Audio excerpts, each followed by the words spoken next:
Welcome to this episode of the Gunman. This video here is part 3 on the Nissan S14 200SX drift car that we've painted. The previous two videos have included painting the roll cage, painting that engine bay you see there in the reddy pinky colour, and we've also gone through and painted the panels. But for this video here, we're going to be painting the body and doing the racing stripes down the side of the car. The first step is obviously get your prep work done, which we've already done. I've decided to skip out all of the prep work in this. A big part of the reason that is that I was busy in there painting the panels while my business partner was out there doing all the prep work on this, so a lot of the prep work I didn't even do. So I've obviously then taken it all in the booth, given it a good mask up, wiped it down with wax and grease remover, then got the high pressure air blower and used that with a tack cloth to remove any bits of lint and dust that may be left behind. Next up, what I'm doing here is putting our silver ground coat down. All I'm going to be doing is just 2 coats of this silver ground coat.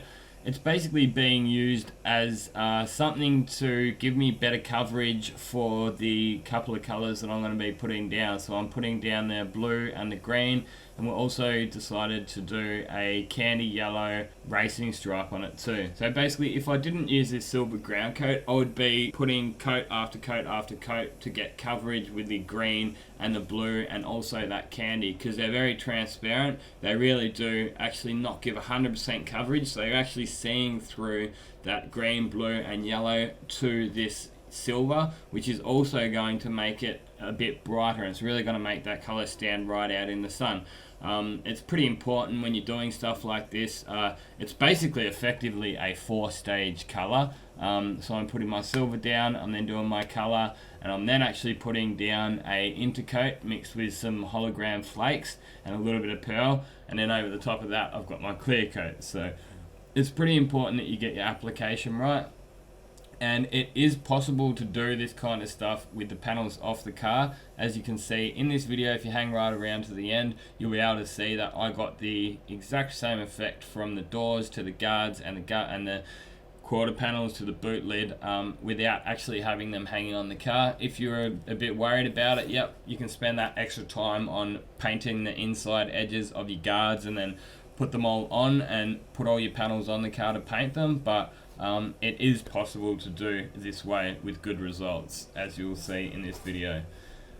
I get a lot of people making questions and comments and stuff like that about why I paint panels off the car. It does save a lot of time. It saves a booth cycle, it saves days of work for me, because my spray booth doesn't have a bake cycle in it. It just runs off all the ambient temperature.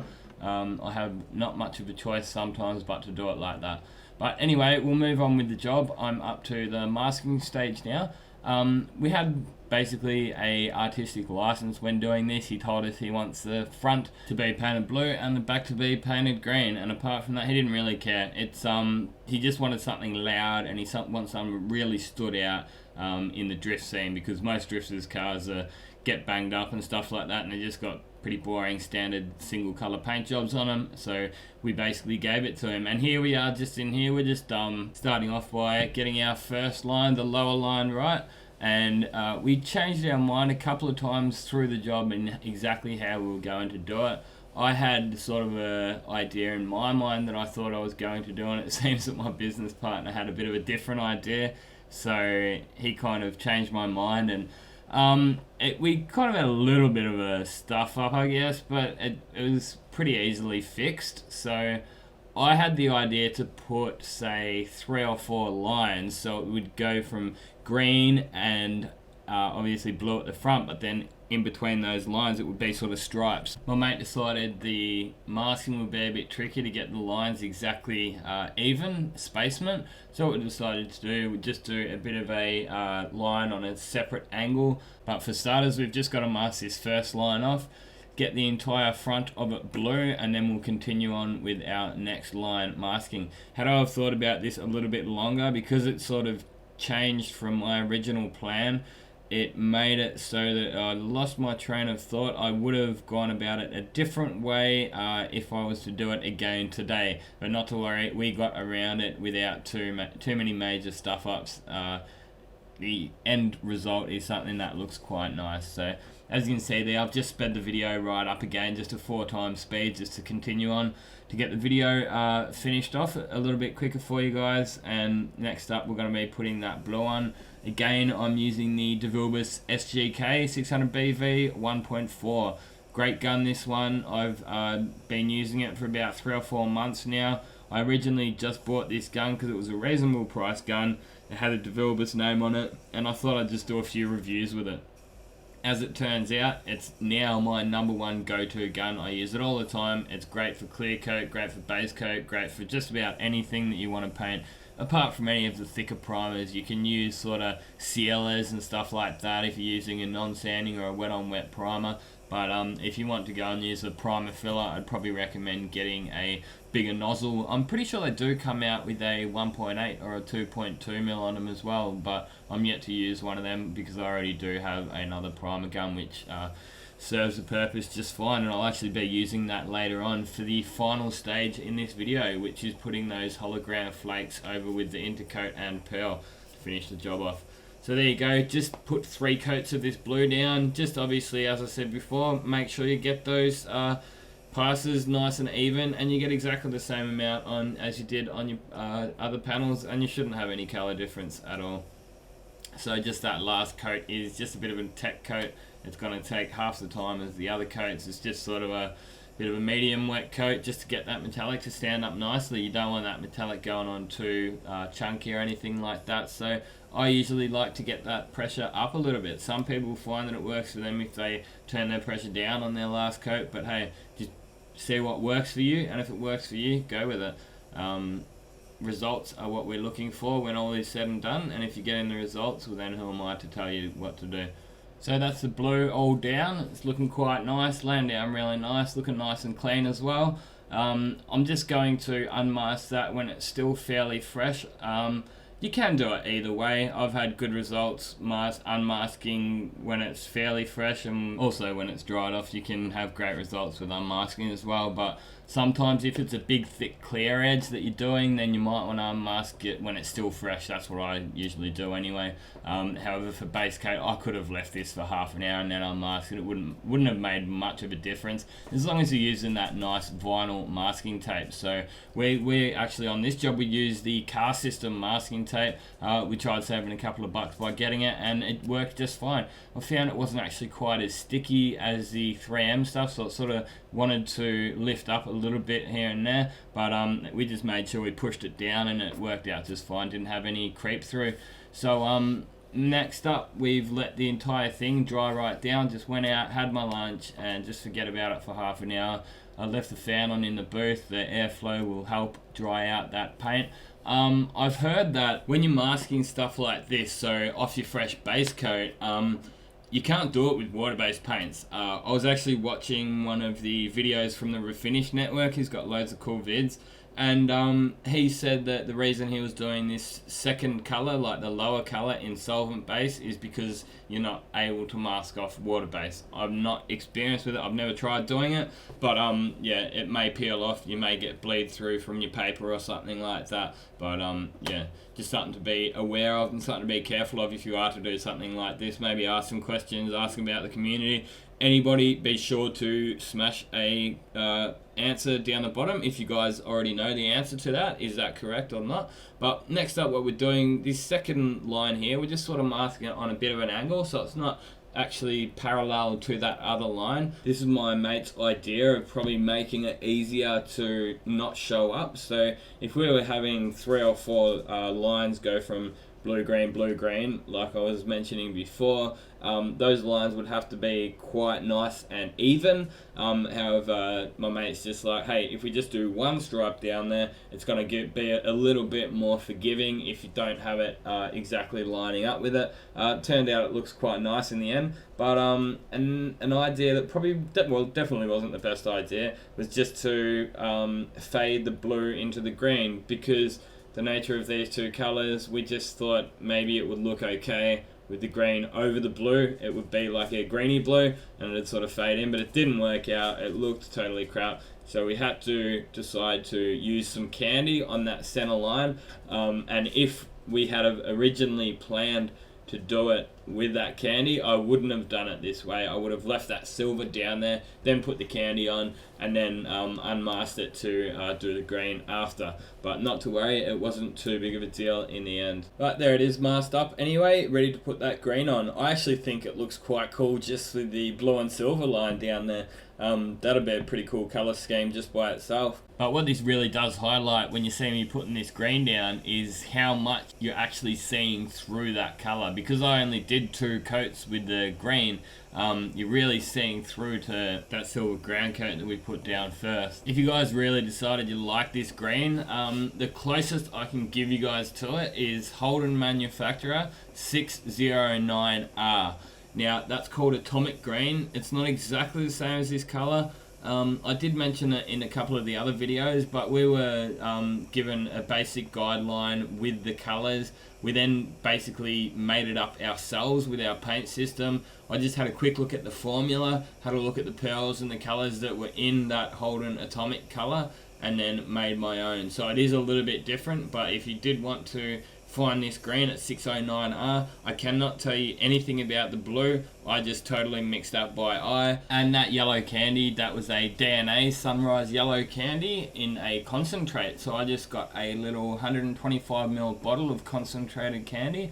I can then actually mix that up myself. I just mixed it up by eye. I'm just like, you know what, stuff it. I'm not measuring out any specific amounts. All I care is that it looks cool when it's done.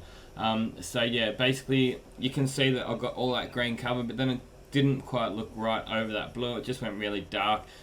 So we've then ended up going around masking that stripe back out once more. Obviously we let that green dry right out before we masked over the top of it. And next up, just going over the top of the green and blue with that minigun, just with the exact same silver as we used for the ground coat.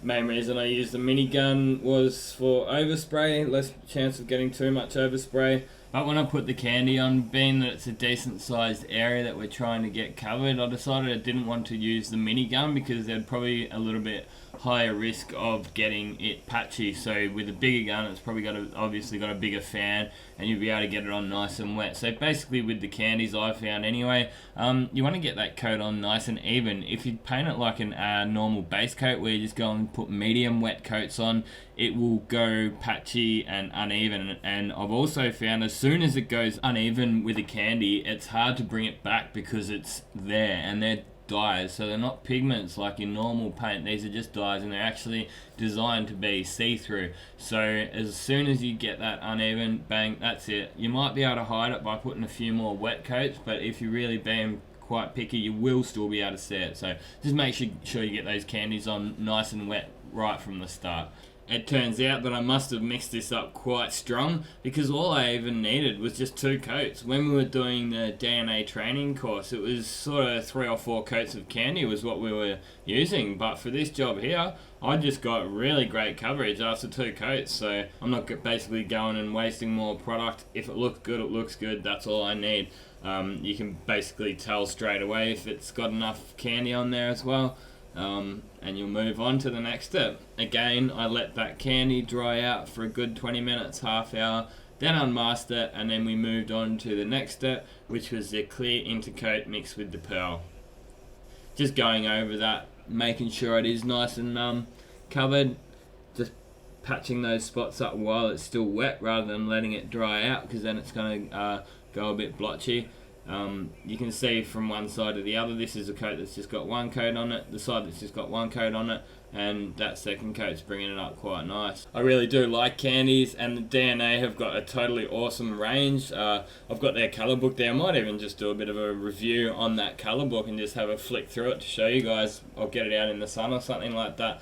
But I'm doing my own VL Commodore. Very tempted to do it in a candy. I've asked for some feedback from you guys. A lot of people, it was actually more people said that I should do it in candy than I shouldn't, but a voice of reason from one of my followers, he basically said that with the body kit that I've got on it, you already got the wow factor, and it's basically at the point where I've already blown my budget on that VL. I just keep seeming to pour money and money and money into that thing. I'm putting a turbo on it at the moment, and I decided, for the sake of being a daily driver, and if that front bumper bar, say for instance, gets chipped up and stuff like that, it's going to be a lot easier to do refinishing if I don't do it in candy. But yeah, that's my thoughts at the moment. I haven't painted it yet, but yeah, at this point I think I'll just go with that nice panorama silver that I've got. So moving on with the job, just doing all my unmasking now.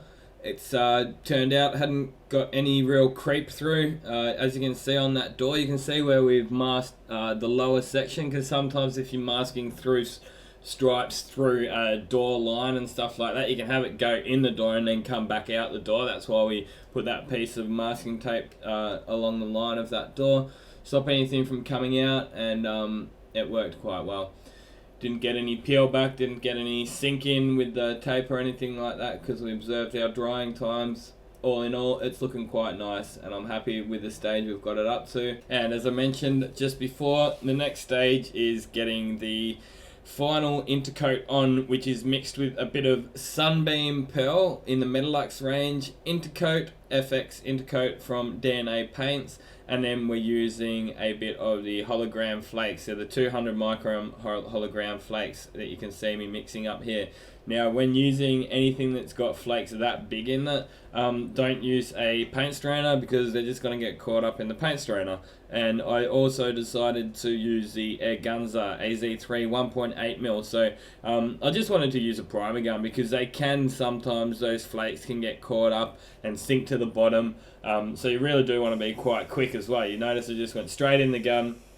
I didn't stuff around, walked straight up to the car, and I'm spraying straight away. It can also help to give the gun a bit of a shake up. Say, do a panel, shake the gun up, do a panel, shake the gun up, because those flakes, they do settle down to the bottom. Yeah, just obviously being that if you're using a primer gun, make sure to give it a good clean out. I did get one sort of chunk blow out of this gun. I wasn't overly worried about it being what it is. It's not a show car. The car's never designed to be a show car.